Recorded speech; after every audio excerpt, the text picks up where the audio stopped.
He is my villain পর্ব ১। এই শহরে ভালোবাসা মখমলের মতো নরম, কিন্তু বিশ্বাসঘাতকতা বুলেটের চেয়েও দ্রুত। আমি যে মানুষকে ভালোবেসেছি সে আন্ডারওয়ার্ল্ডের রাজা। ভালোবাসা আমাকে এই জগতে টেনে এনেছিল, কিন্তু বেরোবার মতো রাস্তা নেই। আমি প্রেরণা খান রুহু। তাহলে চলো শুরু করি। সকাল ৭টা, ফোন বেজে যাচ্ছে। হ্যালো, কে? পেরুর বাচ্চা, এখনো ঘুম থেকে উঠিসনি? কয়টা বাজে দেখ। ঘুমাতে দে না মেহেরিন।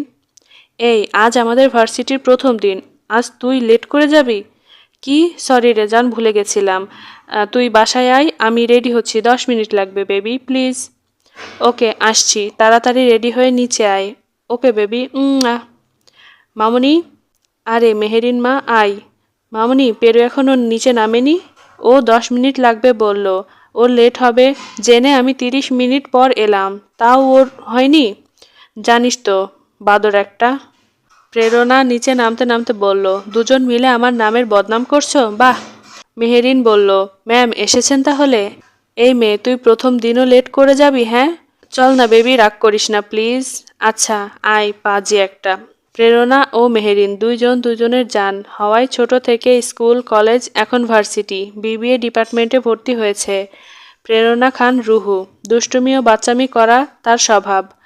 হাজারো ছেলের ক্রাশ, কিন্তু ছেলেদের কখনো পাত্তা দেয় না। অবশ্য তার কারণও আছে একটা। প্রেরণার বাবা ছিলেন বড় বিজনেসম্যান, কিন্তু এখন সে বেঁচে নেই, তাই প্রেরণার মা তার বিজনেস সামলাচ্ছে। প্রেরণারা দুই বোন। বড় বোন আরিয়ানা খান, এখন সে বর্তমানে পিএইচডি করছে প্যারিসে। মেহেরিন আক্তার, প্রেরণার একমাত্র বেস্ট ফ্রেন্ড ও সকল দুষ্টুমির সাথী। মেহেরিনের পিছনেও অনেক ছেলে পড়ে আছে, তবে সে তার বয়ফ্রেন্ড রিয়াদকে খুব বেশি ভালোবাসে। মেহেরিনের বাবা আর প্রেরণার বাবা বিজনেস পার্টনার হওয়ায় তারা ছোট থেকেই বেস্ট ফ্রেন্ড। মেহেরিনের আম্মু হাউস ওয়াইফ। মেহেরিন তার মা বাবার একটা মাত্র মেয়ে। স্যার, বাংলাদেশে আমাদের যে মিশন আছে ওইটা নিয়ে কি ভাবলেন? আমি নিজে যাব। আপনি একবার অর্ডার করলেই তো কাজ হয়ে যায়। আপনি নিজে কেন যাবেন স্যার? নিজের বাবার দেশ ঘুরে দেখব না? জ্যাকসন হেসে বলে, জায়ান রিস খান অবশেষে বাংলাদেশে যাচ্ছে। জায়ান কিছু না বলে শুধু রহস্যজনক বাঁকা হাসি দেয়। প্রেরণা আর মেহেরিন আজ প্রথম ভার্সিটিতে পা রাখল। অনেক বড় ভার্সিটি হওয়ায় ওদের বিবিএ ডিপার্টমেন্ট খুঁজতে অনেক বেগ পেতে হচ্ছে। প্রেরণা আর মেহেরিন ডিপার্টমেন্ট খোঁজা নিয়ে কথা বলতে বলতে যাচ্ছিল। হঠাৎ প্রেরণা কারোর সাথে ধাক্কা খেয়ে পড়ে যেতে নিলে ছেলেটি তাকে ধরে নেয়। প্রেরণা চোখ বন্ধ করে চিল্লাতে থাকে, ও আল্লাহ গো, কোন খাম্বারে আমারে ধাক্কা দিলি? হোয়াট? রাফি ভাই আপনি? পাশ থেকে মেহেরিন বলে। রাফির নাম শুনে প্রেরণা চোখ খুলে দেখে তার সামনে রাফি তাকে ধরে রেখেছে। প্রেরণা হকচকিয়ে যায়। রাফি ভাইয়া আপনি? হ্যাঁ আমি।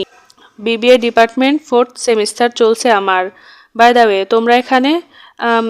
আসলে, মেহেরিন বলে, আসলে আমরা এখানে বিবিএ ডিপার্টমেন্টে ভর্তি হয়েছি। ভাইয়া বলতে পারবেন বিবিএ ডিপার্টমেন্টটা কোথায়? রাফি বলে, ও আচ্ছা, তাহলে তো ভালোই হলো, এখন থেকে তোমরা আমার জুনিয়র। ওই যে সামনে এগিয়ে বামে গেলেই BBA department classroom. Thank you ভাইয়া, welcome and good luck. Rafi আর কিছু না বলে চলে যায়। মেহেরিন আর প্রেরণা রাফির কথা মতো ক্লাসরুমে যায়। ক্লাসরুমে যেয়ে প্রেরণা বলে, আল্লাহ বাঁচলাম, কার সামনে যে পড়েছিলাম। মেহেরিন বলে, তাকে বলবো যে তুই তার জন্যই ভার্সিটির বিবিএ ডিপার্টমেন্টে ভর্তি হয়েছিস? প্রেরণা ধমক দিয়ে বলে, চুপ থাক ফাজিল মেয়ে একটা, আমি কারোর জন্য ভর্তি হইনি। এই ভার্সিটিটা আমার পছন্দ, আর বিবিএ নিয়ে পড়ার শখ ছিল অনেক দিনের, বুঝলি? মেহেরিন হাসতে হাসতে বলে, আমার কাছে লুকাতে হবে না, তোর সব কিছুই আমি জানি। আসলে প্রেরণা ছোট থেকে রাফিকে পছন্দ করে, তাই সে তার রাফি ভাইয়াকে প্রত্যেক দিন এক নজর দেখবে বলে এই ভার্সিটির এই সাবজেক্টে ভর্তি হয়েছে। আর মেহেরিন আর প্রেরণা যেহেতু দুইজনকে ছাড়া থাকতে পারে না, তাই সেও ভর্তি হয়েছে। ক্লাস শেষ করে তারা দুইজন ভার্সিটির ক্যাম্পাসে হাঁটছিল। তখনই গানের সুরে তাদের কানে ভাসে আসে। তারা পাশে তাকাতেই দেখে রাফি বন্ধুদের মাঝে গান গাইছে।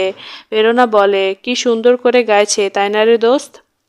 মেহেরিন দুষ্টু হেসে বলে, দেখতে হবে না দুলাভাইটা কার? প্রেরণা ধমক দিয়ে বলে, চুপ থাক ফাজিল, চল গান শুনতে হবে না, ক্লাসে যাই।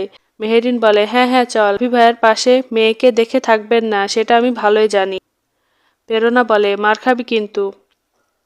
মেহেরিন বলে, আচ্ছা ওকে চল। জিম আহমেদ রাফি, 5 ফুট 10 ইঞ্চি লম্বা, উজ্জ্বল শ্যামবর্ণ গায়ের রং, নর্থ সাউথ ইউনিভার্সিটিতে বিবিএতে 4th সেমিস্টার পড়ছে। পড়ালেখায় ভালো হলেও বন্ধুদের সাথে আড্ডা, লং ড্রাইভ, ঘোরাফেরা, ক্লাব নিয়েই মেতে থাকে সব সময়। যাকে বলে বড় লোকের বাদর ছেলে। ও প্লে বয়ও, কিন্তু তবে প্রেরণা এটা জানে না। রাফি আর প্রেরণারা একই এলাকায় থাকে। প্রেরণা ছোট থেকেই তার রাফি ভাইয়াকে অনেক পছন্দ করত, তবে কোনোদিনও সাহস হয়নি, বলতে পারেনি, কারণ রাফির বাবা আর প্রেরণার বাবার মাঝে সম্পর্ক ঠিক ছিল না। রাফি একটু চিল্লিয়ে বলে, আরে প্রেরণা, মেহেরিন, তোমরা চলে যাচ্ছ কেন? এখানে এসে বসো। প্রেরণা বলে, না ভাইয়া, আমাদের ক্লাস আছে, তাই তো এখানে বসতে পারবো না। মেহেরিন বলে, বেবি, আমাদের এখন কোনো ক্লাস নেই, তুই ভুলে গেলি? ও হ্যাঁ, মনে পড়েছে, ভুলে গিয়েছিলাম। মেহেরিনের দিকে রাগান্বিত ভাবে তাকিয়ে বলে। রাফি বলে, তাহলে তো আমাদের সাথে আড্ডা দেওয়াই যায়, আসো পাশে বসো। প্রেরণা হুম বলে রাফিদের দিকে যায়। পাশ থেকে সিমি বলে, রাফি, ওরা আসতে চাইছে না, জোর করো না। মেহেরিন বলে, না আপু, কে বলল আমরা আসবো না, এই তো আসছি। মেহেরিন প্রেরণার হাত ধরে নিয়ে রাফির পাশে, তবে একটু দূরে বসিয়ে নিজেও প্রেরণার পাশে বসে। রাফি বলল, তাহলে গান শুরু করি? সবাই একসাথে বলে উঠল, অবশ্যই। রাফি প্রেরণার দিকে তাকিয়ে গান গাইতে থাকে। আমি তোমার কাছে রাখবো আজ মনের কথা হাজার, দিয়ে তোমার কাজও লাগবো আর সারা দিনটা আমার। তুমি বৃষ্টি হয়ে নামলে, তুমি বৃষ্টি হয়ে নামলে, আর কমলো চিন্তা আমার। গান শেষে সবাই জোরে করতালি দিতে থাকে, কিন্তু রাফি এখনও প্রেরণার দিকে তাকিয়ে মিটমিট করে হাসছে। প্রেরণা এসবের কিছুই দেখেনি, ও লজ্জায় এতক্ষণ মাথা নিচু করে গান শুনছিল। তবে মেহেরিন আর সিমি দুজনেই এটা খেয়াল করলো। মেহেরিন এতে হাসলেও সিমি যেন রাগে ফুলে যাচ্ছে। স্যার, সামনে মাসে 8 তারিখে আপনার বাংলাদেশে যাওয়ার সকল ব্যবস্থা করা হয়েছে। জায়ান বাঁকা হেসে বলল, এবার জমবে খেলা। জ্যাকসন বলল, আপনার শত্রু আর তার ছেলে দুইজনেরই খেলা এবার শেষ।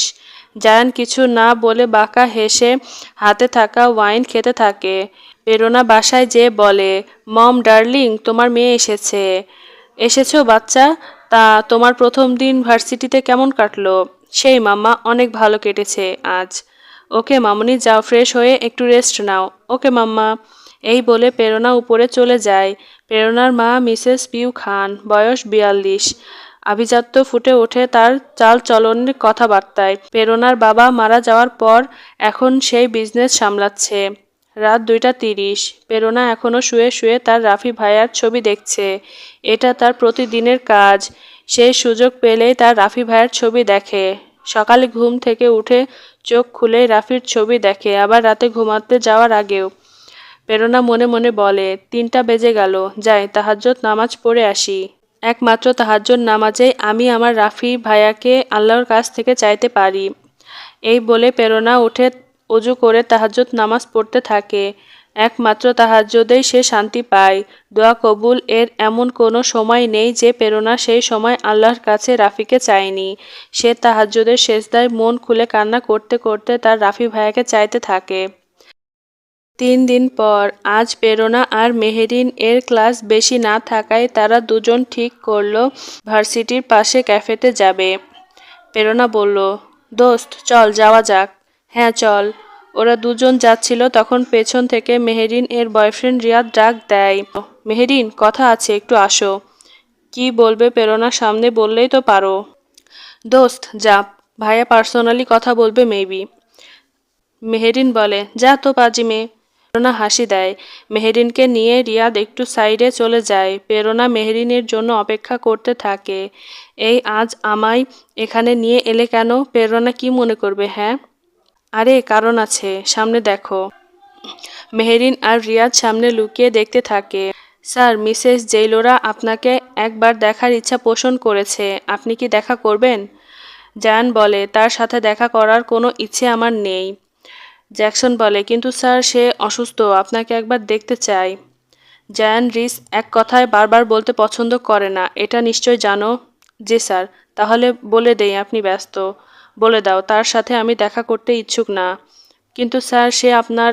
জ্যাকসনকে কোনো কথা না বলতে দিয়ে জায়ান বলে, কেউ না। সে আমার কেউ না, মাইন্ড ইট। ওকে স্যার, এখন যেতে পারো। জি স্যার।